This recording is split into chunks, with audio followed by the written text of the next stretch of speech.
নতুন একটা রেসিপি দিচ্ছি লাউয়ের ছিলকে, ওই জন্য আমি নুন আর হলুদ দিয়ে দেখুন সিদ্ধ করে নিলাম। বাহ, খুব সুন্দর হয়েছে। এরপর দেখাচ্ছি। এবারে গ্যাসে আপনাদের এটা একটু ভেজে নেব। আচ্ছা, প্রথমে তেল দিচ্ছি, 2 চামচ তেল দিলাম। 2 চামচ তেল নাকি? হুম। এটাকে ভালো করে একটু মানে গরম করতে হবে করবো, হ্যাঁ। তেলটাকে। এরপরে ফোড়ন দিচ্ছি পেঁয়াজ। এটাকে ভালো করে লাল করে ভাজতে হবে নাকি? লাল করে ভেজে নেব।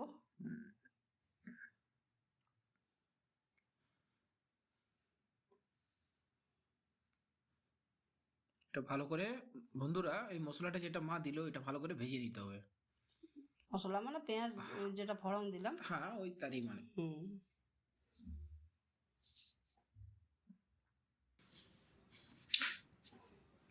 এই যে আমার ভাজা হচ্ছে, পেঁয়াজটা একটু লাল করে ভেজে নিব।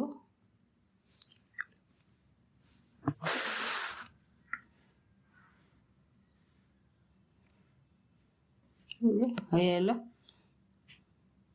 এরপরে এটাতে কি দেবে? এরপরে এটাতে মশলা দেবো। আচ্ছা, এই যে কাঁচা লঙ্কা, রসুন আর আদা পেস্ট করা 2 চামচ দিলাম। আচ্ছা, এটা নিজে তুমি মিক্সিতে বেটে রেখেছিলে? হ্যাঁ, বাটা ছিল মিক্সিতে। এটা একটু লাল লাল করে ভেজে নেব।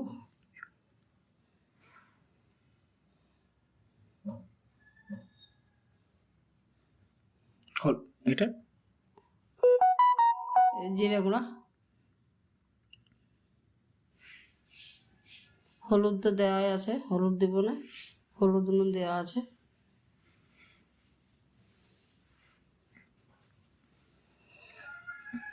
লাল লাল করে ভেজে নেব।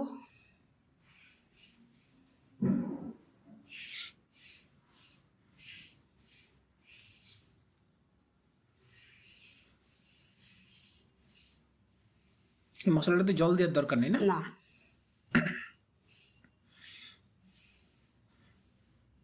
এরপরে লাউটা দিয়ে দেবো। লাউটাতে জল আছে, ওই জলটাতেই হয়ে যাবে।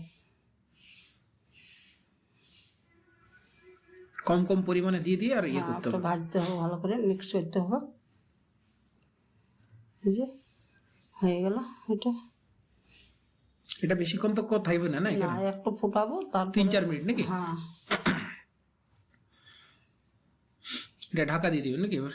না, ঢাকনা দেবো না, একটু ঠান্ডা করবো।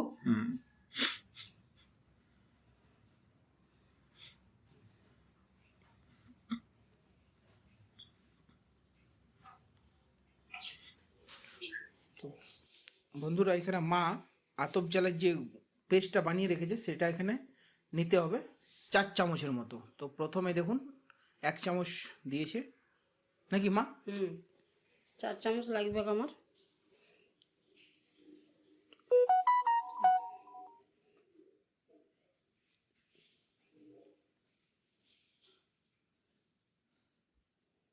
চার চামচ নাকি? 4 চামচ লাগবে আমার পরিমাণটা।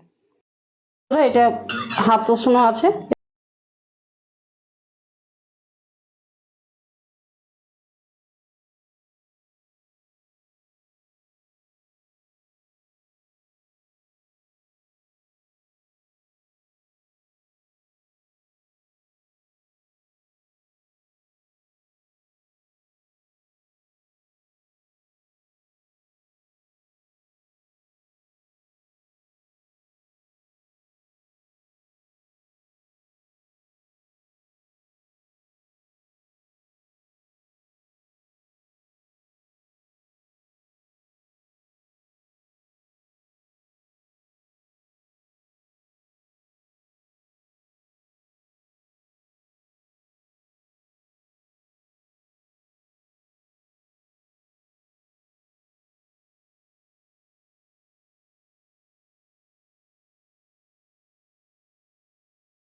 কেমন লাগে। ঠিক, আর কিছু বলবে? না, আর কিছু বলার নেই। ঠিক আছে। সো ফাইনালি বন্ধুরা, মা যে রেসিপিটা বানালো ছিলকা, লাউয়ের ছিলকা, সেটা এরপরে আমি খেয়ে নিয়ে টেস্ট করছি কেমন লাগছে, আর আপনাদেরকে রিভিউটা দিচ্ছি। দারুণ সুন্দর হয়েছে, খুব সুন্দর। আপনারা বাড়িতে তৈরি করে খেতে পারেন। যাই হোক, খুব সুন্দর, অসাধারণ হয়েছে রেসিপিটা। ভিডিওটি যদি ভালো লাগে লাইক করবেন, বন্ধুদের সাথে শেয়ার করবেন, এবং আমার চ্যানেলে যদি নতুন হয়ে থাকেন একটা সাবস্ক্রাইব করে দেবেন। এতে কি হয়, আবার নতুন নতুন ভিডিও বানানোর একটা পরিকল্পনা আসে, ভাল লাগে, আর কিছু না। Thank you so much.